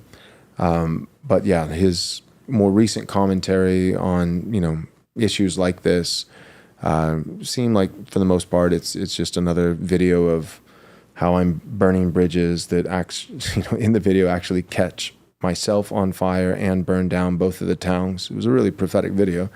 That's what he did. Or I'm writing blogs about, young men, and I'm closing the submarine door so that the young men drown out at sea without, that's not always who he was, but that's the direction, for whatever reason, in God's providence, he's decided to go. He's made the calculus and cost benefit analysis. We're always concluding, we're always determining, making decisions.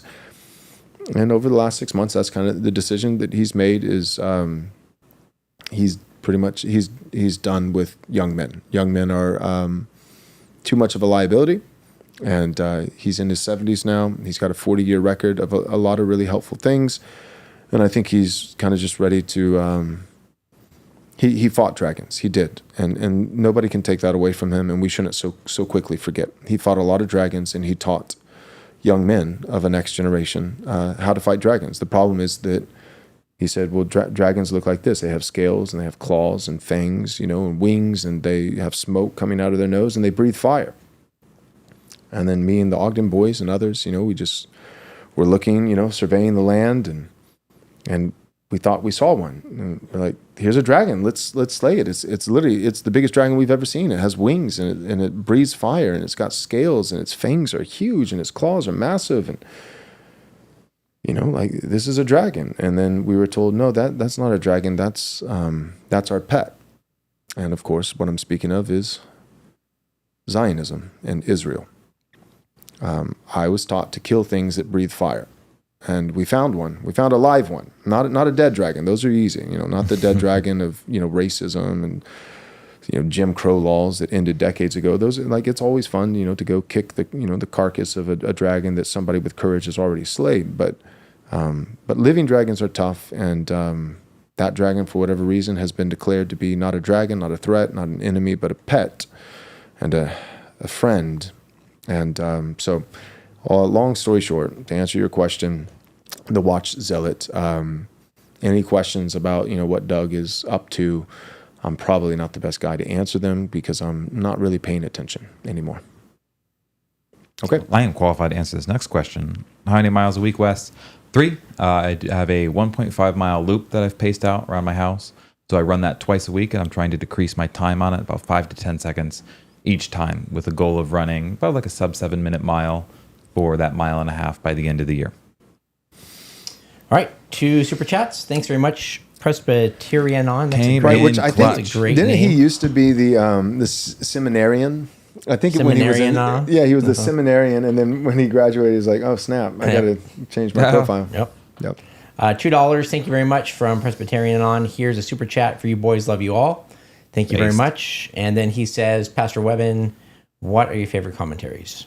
And I think every member of Joel's church knows the answer. Knows the answer to this. At least for the book of Matthew. So Matthew Henry is great. The Tony Evans Study Bible. No, but Matthew, Presbyterian, he said, I was seminarian. Yep. I thought so. He's a great follow, by the way. What's your handle, Presbyterian, on X? What's your handle? I'll wait for you to type it in real quick, and we'll give you a shout out. You can get some follows, some extra follows. I think I follow you on X. And Yeah, I think I've seen him. And you've had some good content. We appreciate it. All right, it'll be coming. But in the meantime, I'll try to answer the question. So yeah, Matthew Henry is he's so accessible. I mean, the simplest of Google searches, and you can get leather bound, commentaries if you want to have physical copies, which I get. I think that's awesome. But just, there's only a few guys. I mean, there are several, but by comparison, there's only a few guys that have a commentary of the entire Bible. Matthew Henry's one of them.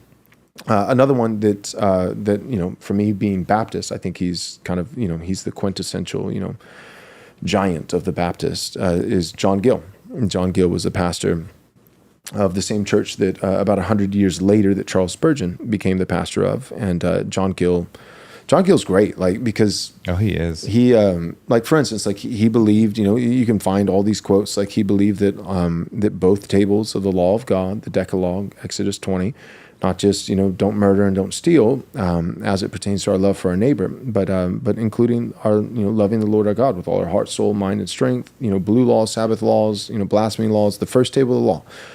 He believed that should be legislated and enforced by the civil magistrate in a society, in a nation state.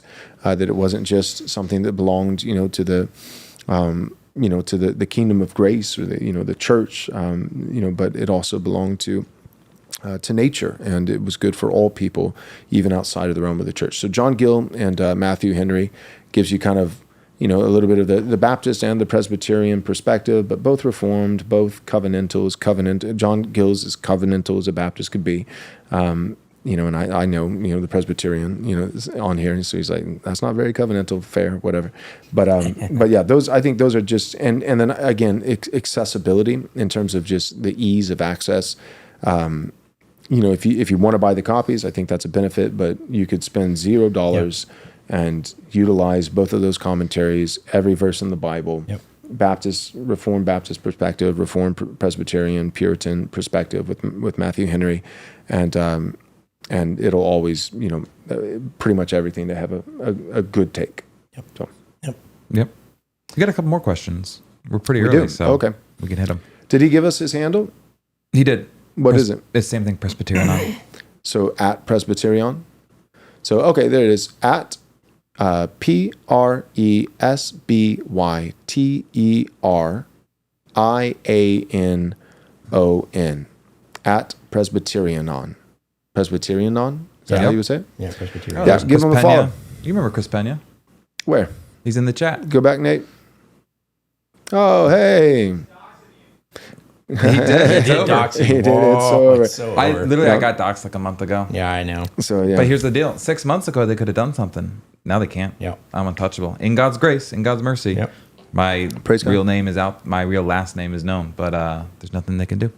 Yep, you were able to fortify yourself just in time. That's a goal. That's that kind of brings up a sidebar, but part of my advice to every young man is don't be foolish, but at the same time, we need courage, and in order to exercise courage properly without it coming at a deep cost to your wife and your children. Every man needs to do everything he can to be bulletproof. Like we're talking about the physical side of it today, so like being healthy. Be hard to kill, bulletproof. Well, also financially, like in every single realm of your life, economically and physically and spiritually, and like relationally, also like at every single level. Cryptocurrency. Right. But be bulletproof, and the reason why. Here's the reason. It's not just so that you can be tough. It's not so that you can like look at yourself in the mirror or things like that. It's you need to be bulletproof because we live in a world where people shoot bullets. We live in a world where like people hate you, and you have to come to terms with that. You can't kid yourself and be naive. Like if people, and when I say people, I don't just mean libs and progressives. I mean Christians, and some of them are Reformed Christians. If they could, they would do everything they can to make sure, not just that you are disqualified from ministry or have to step down from the path. Like they will make sure that your children starve. They want your family to starve. It's like, what are you talking about? I don't even want to say his name. There will be some stuff that'll come out about this in the future, and we'll leave it there. But there's a Reformed guy, fairly well known, not a huge name, but fairly well known, who a couple years ago got doxxed by Christians, allegedly Reformed Christians, and he didn't just lose his job that was kind of in the realm of ministry in a Christian vocation that I think may have made sense. That might have been the right call. I'm not privy to all the details, so I can't say definitively, but that's somewhat reasonable that he lost that job. That's one thing. But then for the last 2 years, these people followed him around when he was working, menial jobs well outside of the realm of ministry, just whether it's, like working a FedEx truck or whatever, just normal jobs. And they would follow him after doxing him and him losing his ministry job. They would follow him months after the fact and find out where his next employment was in order to get him fired again. And I'm talking about Reformed Christians. I'm talking about people that it's not just that, we want to uphold the purity of Christ's church and biblical qualifications. No, they want your kids to starve, guys. You need to hear that. These people want your kids to starve. They hate you because you've embarrassed them. You've embarrassed them by going back and doing the reading and realizing that all our Christian forefathers disagree with them.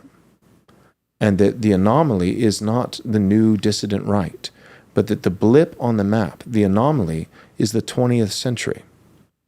Modern Christianity, modern liberalism is the anomaly. You're not crazy. You think like every single human being, Christian and even non-Christians in many aspects, have thought since the beginning of the world, in every place, in every time.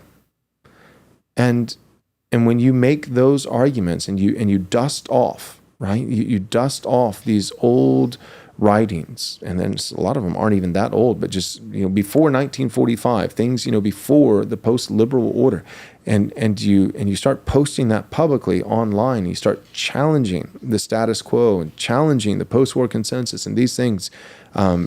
You're humiliating people. You are threatening entire. And it's all money. Let's just be honest. It's a lot of it is money. You're challenging and potentially threatening and crippling whole Christian economies. Like you think of like what happened, just in the last 10 years with like a lot of the exposing of Big Eva with TGC, and these kinds of groups. And they're not going to go quietly, ride off into the sunset. Russell Moore's not going to do that. it's life or death for him. You are threatening his way of life. He's got a scam to run. You know what I mean? He's got a good thing going, and you know, and you're ruining it. You know, it's like the Scooby-Doo episodes. You know, you pull off the mask and it's like, and I would have gotten away with it too if it wasn't for you pesky kids. That's all you guys on X. You're the pesky kids, and you're pointing out that the emperor has no clothes, and you're pulling off the mask and showing, like, you know, that Big Eva is a joke, and turns out most of Mid Eva is too.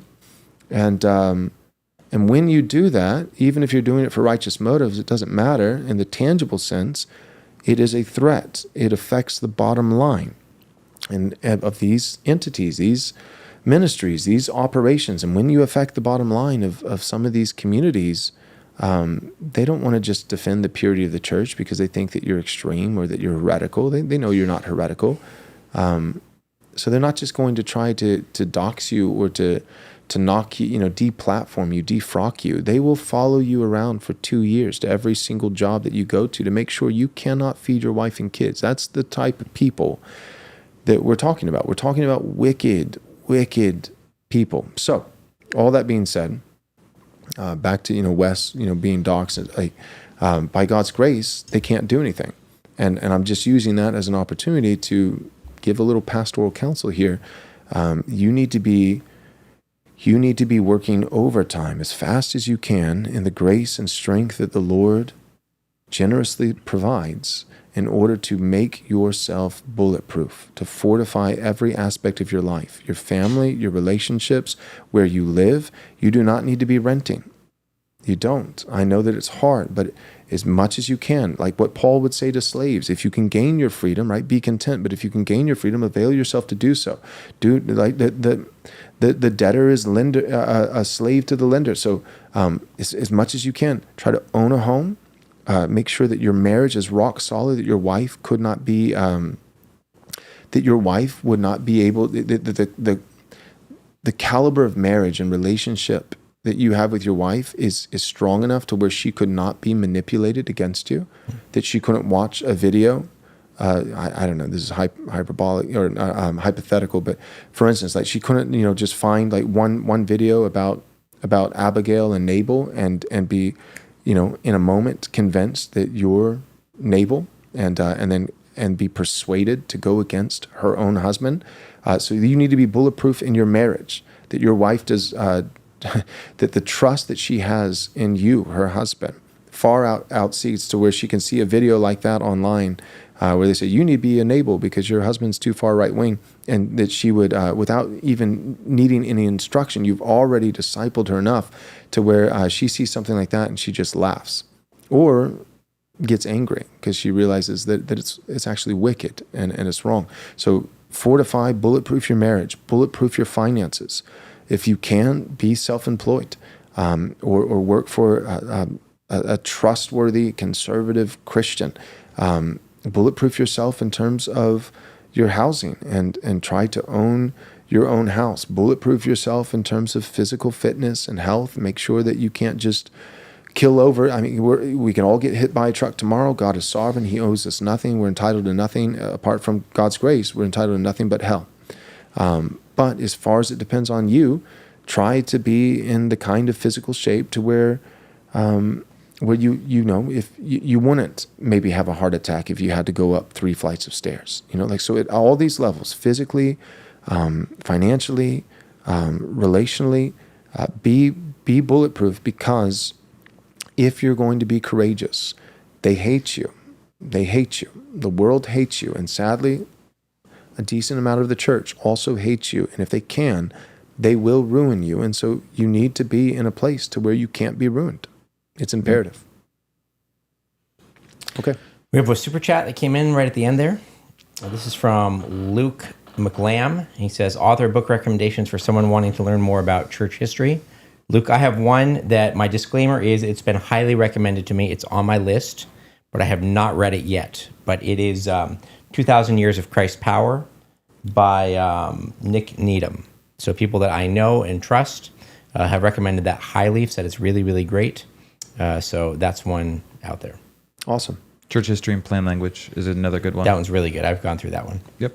Is it true that beer has estrogen? Yes. I can hit Especially 3 questions IPAs? right here. You in hit 5 those at up minutes. your alley, and So it's true they have a compound called a phytoestrogen, which is a estrogen similar compound. So it's not literally estrogen, but it is chemically similar, which activates estrogen receptor alpha and beta, which would then mimic the effects of estrogen in men. Now, it's lower quantities with almost all of these things. It's like, well, apple seeds have this has the other. Well, Right. okay, don't eat 100 pounds of them in a given year. Right. So the same thing for beer, and it is especially a byproduct of hops. If you drink a Which lot of means beer, IPAs. you drink a lot of beer, especially IPAs. For one, it's bread. You're Yeah, drinking a lot a of loaf of calories. bread. It's a lot of calories. I've It's been empty saying calories. that. Nathan, how long have I been saying drinking a loaf of bread? 15 I got years? it from you. Okay. Yep. Long time. actually, porter is called that because it was so thick with the yeast, or not the yeast, but the wheat, that they would give it to the porters who were carrying luggage off the ships because they needed the calories. Right. Yep. And San Diego has makes brews a lot of great beer. There's a lot of great breweries, and so we would go to there'd be Pizza Port was a place that they had good pizza, and they also brewed their own beer. And I remember we would go all the time, and it was fine when I was in my mid-20s, and then right around the time I hit 27 years old, I remember it was just the way I would feel was just like a cliff, and I'd be like, I'm going to Pizza Port to eat a loaf of bread. It was super thick crust with and so it's I'm eating a loaf of bread and then thinking, what would really complement this loaf of bread? A liquid loaf of bread. And by the time it was 27, especially 28, 29, I was like, all right, I can't do this anymore. Yep. Yeah, if you are a man, and I mentioned earlier about body fat percentage, I'm trying to get it down, you drink 6 to 8 beers a week. That is a great place to start. You don't have to cut it out. I mean, I love a good beer, but that's just a lot of empty calories, and there's some estrogenic effects. You see guys get man boobs, and it's a product of fatty tissue and estrogen-like hormonal activity. So as much as you can, limit it. Whiskey's great. Is cholesterol bad or good? Way bigger topic that we can get to, but I will say this. Cholesterol is a fatty substance that also helps make the myelin sheath in your brain. So Alzheimer's is a degeneration of the way that the axons communicate. And when they communicate, they're supposed to be insulated by this fatty layer, and cholesterol is a component of that. So is it a coincidence that we pushed a low cholesterol diet for decades and decades and decades, and now we have Alzheimer's on the rise? You deprive the body of one of the building blocks of some of the essential components. Now, again, all things in moderation. That's not to say that all types of cholesterol, low density, high density, they're all good. But cholesterol is an important part of the diet, and don't freak out if you're eating a moderately healthy diet and something has high cholesterol. One of my friends, Stacy, who is a dude with the chick's name, but great dude, and we've been friends forever. And but he has talked to me, and several times I have not wanted to talk because it's just so much conversation, and I've just not cared. But he has talked to me for years. Sometimes we're hanging out, it's 2-hour conversation. I was like, man, this is not what I imagined us doing. But he was right. But he taught for years. He was like, I can't say all the things. He did so much research and looked into so many different things, and I can't repeat it. Wes knows what he's talking about. But in a nutshell, he said, all this stuff about you're going to get a heart attack if you eat steak, and bacon, and if you eggs have were a big one in the 90s. If they you were have saying limit Eggs are one of the healthiest things you can eat for your body and your brain. But I remember, Stacy, he deserves the credit. He told me 10 years ago, he was like, it's sugar. It's sugar. He said, cholesterol is fine. Stay away from sugar. And he said, raw milk, eggs, steak. You'll live beef, forever. even broadly speaking. Yeah. Absolutely. I was like, okay. And he was right. Yep. Someone asked about intermittent fasting, especially for cellular muscular repair. Yes, intermittent fasting induces a thing called autophagy, which helps to repair cellular mechanisms. It's with everything, I would say, keto, intermittent fasting, carnivore. There are some people, they literally have to do keto because they get some type of seizure or they react. They're very sensitive to allergens, and so they have to do carnivore.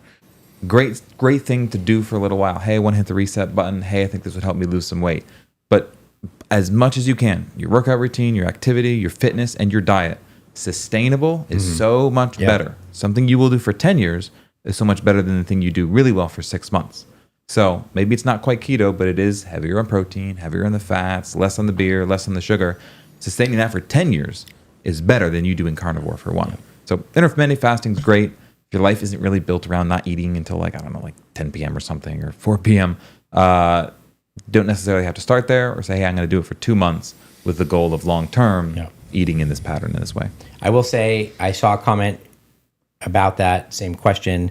This is actually a whole nother animal when it comes to women. And if you're a woman jumping into intermittent fasting, it's actually, you need to be very careful. Your wife's talked about that, like in the church, like not for women. It can be, just depending on the phase in the cycle and what your very short-term goals are. It's a very short-term tool that can have some benefits, but it can really mess up hormonal health long-term.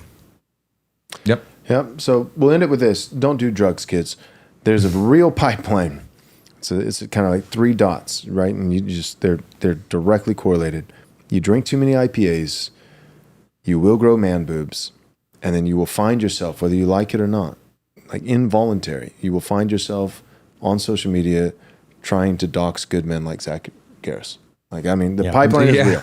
It's IPAs, 1-to-1. Man boobs, I'm now doxing good reformed men. Like, it's uncanny. The pipeline's real. Stay away from it. I'm seeing a euro symbol in the super chat. I don't think that money works here. That's pounds. That's pounds. So it's probably, does that mean it's more it's money or less money? It's more money. It's more money. It's more? Yeah. The pound is more than the pound. So the pound is more than the dollar, I think. All right, you want to read it, Wes? All right. This is from Philip. Modesty in the gym, ?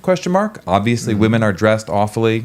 Absolutely. Even Christians, but men wearing tank tops and being topless, etc. in public gyms and just in public in general. Yeah, you should be modest. In my opinion, honestly, like as much as you can, I think, like, I liked the comment of the guy who was like, yeah, my workout partner, this cute girl that I'm, flirting with at the gym, and the gym is in my garage, and that girl happens to be my wife. Yeah. Like, I think as much as you can, work out at home. I did exactly that. I have a home gym because, like, Gold Gym, the brothel, like it's corporate wants you to see the 2 pictures. Oh, it's the same place. Brothel, a gym, same thing. I would say if you're in mixed company, though, like I've even taken, if we go to the beach or something like that, I like wearing a shirt now. So I think mixed company, like what's the point if you're at the gym as a guy of taking your shirt off, or like you're there to work out. If your shirt is off, you're probably communicating something else. So I think there's a modesty principle for men and for women, obviously. And you're talking in public, the in home public, gym, in mixed company. Yes, you and the boys of at course. 6 a.m. Yeah, I'm not even you saying and the like boys that at shirt 6 is a.m. off. Yeah, that's fine. Yes, 100%. Yep. Okay. You're body shaming at 6 a.m. It's you and your boys squatting in the gym. Right. You're roasting. You're just, that's what I'm doing at least. I do, last comment on this, I do like the idea of going back to separated gyms by sex. Yeah. Yes. Wes and I were, schools. And fair enough. Wes and I were talking, like, in the modern world that we live in, men and women probably need a place to get that sort of exercise that we're not getting anymore. Gym is not inherently wrong, but it would be great if we would segregate those again. Mm-hmm. The Civil Rights Act. Yeah. That's one of the reasons you can't do it. I know. That's right. Yeah, the Civil Rights Act ruined everything. Yep. Okay. All right. Well, thank you guys for tuning in, and Lord willing, we'll see you again on Friday. Do we know what the topic is on Friday? Oh, we do. Yeah, it's JD Hall. JD Hall is going to come on the show. We're excited about that. We're going to talk about, he's going to share some of his own experience with gatekeepers, especially within the Reformed world, and how they're losing power, and what we can do about it, the gatekeeping phenomenon. So that'll be on Friday with JD Hall. Thank you guys for tuning in, and God bless.